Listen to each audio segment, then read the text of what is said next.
ভাগ্যের ফেরে ঝড়ের মাঝেও বেঁচে গেল সুদীপা ও সুরূপা। হ্যাঁ বন্ধুরা, এমনটাই দেখতে পাবো আমরা অনুরাগের ছোঁয়া ধারাবাহিকের আগামী পর্বগুলোতে। দীপা যখন জানতে পারে সূর্য কুমায় চলে গেছে তখন চিৎকার করে ওঠে। এভাবেই কেটে যায় কয়েকটা মাস। সূর্য কুমায় চলে আছে, সকলে মিলে সূর্যের সাথে কথা বলতে আসে, কিন্তু সূর্য কোনো রেসপন্স করতে পারে না। ঠিক সেই মুহূর্তে কৃষ্ণ এসে বলে রূপাকে ওটিতে নিয়ে গেছে।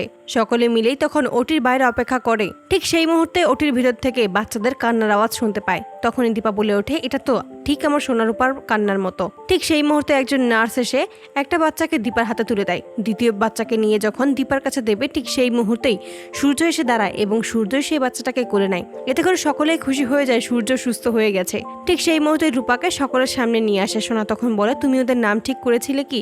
রূপা তখন বলে, একজন সুদীপা, অন্যজন সুরূপা। বাচ্চা দুটোকে নিয়েই সবাই বাড়ি ফিরে আসে, সকলে আনন্দে মেতে ওঠে। উর্মি তখন ছোটবেলার একটা ছবি এনে সকলকে অবাক করে দিয়ে বলে, এটাকে তোমরা বলতে পারবে? কেউ যখন কিছুই বলতে পারে না তখন উর্মি বলে, এটা হচ্ছে দিদির 6 মাসের একটা ছবি, পুরো সুদীপার মতো। সকলেই তখন একসাথে মন্দিরে যাওয়ার উদ্দেশ্যে বেরিয়ে পড়ে। পুরোহিতের কাছে যখন পুজো দেওয়ার থালা দেয়, সেখানে একটা যমজ কলা ঠাকুরমশাই আলাদা করে ফেলে। এতে করে দীপা বলেছে, আমি ওদেরকে আলাদা হতে দেব না, ওরা কোনোদিনও আলাদা হবে না, যদি হয়েও যায় তাহলে ওরা আবারও এক হয়ে যাবে। তখনই সে এখানে একটা বুড়ো মহিলা এসে বলে যে প্রলয় আসতে চলেছে, খুব বড় প্রলয়। দীপা তখন সুদীপা ও সুরূপার গলায় একই রকমের দুটো লকেট পরিয়ে দেয়। ঠাকুরমশাই তখন সবাইকেই বলে, ঠাকুরের পায়ের ছোঁয়া সিঁদুর যেন সবাই তাদের স্ত্রীকে পরিয়ে দেয়। সবাই যখন সবার স্ত্রীকে সিঁদুর পরিয়ে দেয়, তখনই লাবণ্য বলে ওঠে, আরিয়ান দাদা কি সোনা দিদি ভাইকে সিঁদুর পরাবে না? প্রবীর তখন বলে, খাতা কলমে যেহেতু বিয়েটা হয়ে গেছে তাহলে সিঁদুর পরাতে কোনো সমস্যা নেই, তুমি পরিয়ে দাও।